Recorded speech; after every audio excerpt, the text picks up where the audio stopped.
बिस्मिल्लाहिर्रहमानिर्रहीम। Dear student, मैं तवक्को करता हूँ आप लोग खैरियत से होंगे। हमारे पास केमिस्ट्री का जो हमने आज काम करना है वो हमारे पास चैप्टर नंबर 1 है और उसका जो सिलेबस दिया गया था आपको उसका लास्ट क्वेश्चन हमें जो दिया गया है वो लेक्चर नंबर 6 का वो क्वेश्चन है difference between forward and reverse reaction. Question ये है कि फॉरवर्ड और रिवर्स रिएक्शन में क्या डिफरेंस होता है, ज़रा डिस्कस करते हैं इसे।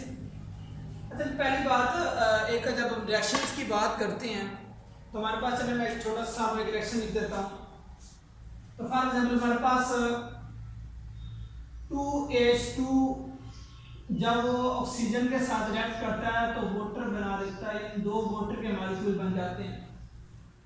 अब ये जो वो चीजें जो आपस में मिलती हैं किसी भी केमिकल रिएक्शन में उन्हें हम कहते हैं रिएक्टेंट, और इसके नतीजे में जो नई चीज बनती है उसे हम कहते हैं प्रोडक्ट। यानी in chemical reaction the substance which are react या व्हिच आर कंबाइन, एक रिएक्शन में जो चीजें आपस में कंबाइन करती हैं रिएक्टेंट कहलाती हैं, and the new substance that is formed is called product. और हमारे पास क्या कहलाता है, प्रोडक्ट कहलाता है। अब हमारे पास दो तरह के रिएक्शन होते हैं, एक होता है फॉरवर्ड और एक होता है रिवर्स रिएक्शन। फॉरवर्ड रिएक्शन क्या होता है, फॉरवर्ड होता है जो रिएक्टेंट से प्रोडक्ट की तरफ जाता है, इस रिएक्शन को हम कहते हैं फॉरवर्ड रिएक्शन, और जो प्रोडक्ट से रिएक्टेंट की तरफ आता है उसे हम कहते हैं रिवर्स रिएक्शन। तो अब मेरे ख्याल से इस कंसेप्ट के बाद आपको क्लियर हो जाएगा कि हमारे पास फॉरवर्ड और रिवर्स रिएक्शन में क्या डिफरेंस है।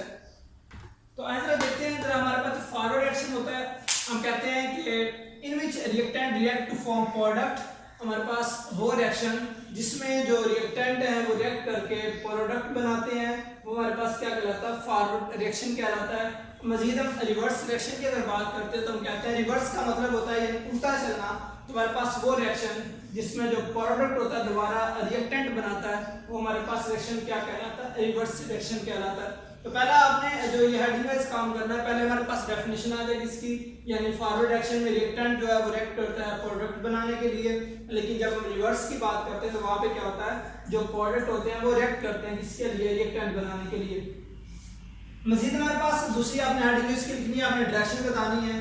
आपने हमारे पास डायरेक्शन आ जाएगी फॉरवर्ड रिएक्शन की, it proceed from left to right, ये लेफ्ट से राइट की जानिब चलता है। फॉर एग्जांपल ये हमारे पास रिएक्शन है तो ये जो H2O2 जो है वो मेरे लेफ्ट में पड़ा हुआ है, इसका मतलब फॉरवर्ड जो रिएक्शन इसका रेट कहां से है, ये लेफ्ट से जा रहा है राइट की जानिब। लेकिन जब हम बात करते हैं डायरेक्शन की रिवर्स रिएक्शन के तो वहां पे हम देखते हैं कि हमारे पास जो प्रोडक्ट पड़ा हुआ है वो राइट पे पड़ा हुआ है और रिएक्टेंट जो हमारे पास वो लेफ्ट में पड़ा हुआ है। तो क्योंकि ये जो रिएक्शन होता है ये प्रोडक्ट से रिएक्टेंट की तरफ होता है, इसी वजह से इसकी डायरेक्शन क्या होगी, इसकी होगी फॉरवर्ड की जो डायरेक्शन होगी वो राइट टू लेफ्ट होगी।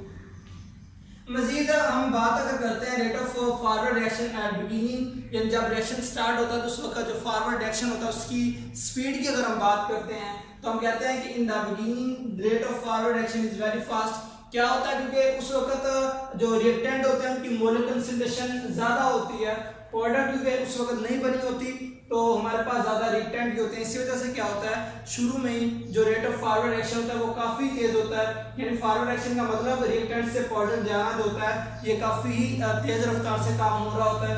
लेकिन जब हम रिवर्स की बात करते हैं तो in the beginning rate of reverse reaction is very slow और नेग्लिजिबल, और लेकिन जब हम बात करते हैं ये प्रोडक्ट से रिएक्टेंट की तरफ तो वो बहुत ही कम माइनर सा बिल्कुल रेट होता है, यानी आप उसे निगलेक्ट कर सकते हो।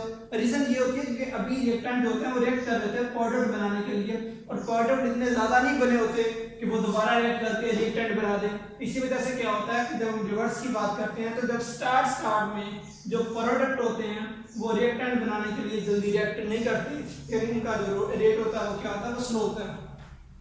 अच्छा, इस तरह हम ओवरऑल रिएक्शन की अगर बात करते हैं तो हमारे पास जो लास्ट में हमारे पास रिएक्शन का जो रेट होता है फॉरवर्ड रिएक्शन का वो हम कहते हैं स्लोज डाउन ग्रेजुअली, क्योंकि जैसे जैसे कंसंट्रेशन रिएक्टेंट की कम होना शुरू होती है वक्त के साथ साथ, टाइम के साथ साथ, तो जो रेट होता है वो आहिस्ता आहिस्ता कम होना शुरू हो जाता है। इसी वजह से हम कहते हैं कि इट स्लोज डाउन ग्रेजुअली, कि ये जो हमारे पास फॉरवर्ड रिएक्शन का रेट होता है वो आहिस्ता आहिस्ता कम होना शुरू हो जाता है। लेकिन जब हम रिवर्स की बात करते हैं तो इसमें हम कहते हैं इट स्पीड अप ग्रेजुअली, इसकी जो रफ्तार होती है वो आहिस्ता आहिस्ता तेज होना शुरू हो जाती है। इसकी रीजन यही है क्योंकि वक्त के साथ साथ प्रोडक्ट ज़्यादा होते जाएंगे और प्रोडक्ट ज़्यादा होने की वजह से क्या करेंगे, वो कोशिश करेंगे दोबारा फिर एक्विलिब्रियम को अचीव करने के लिए वो दोबारा फिर रिएक्टेंट बनाना चाहें। इस वजह से क्या होता है, आहिस्ता आहिस्ता ये रेट जो होता है रिवर्स रिएक्शन वो बढ़ना शुरू कर देता है। तो ये हमारे पास question difference between forward and reverse reaction, तो ये हमने 4 पॉइंट करने हैं। ये हमारे पास सबसे पहले डेफिनेशन का पॉइंट आएगा, दूसरा हमारे पास डायरेक्शन का आ जाएगा,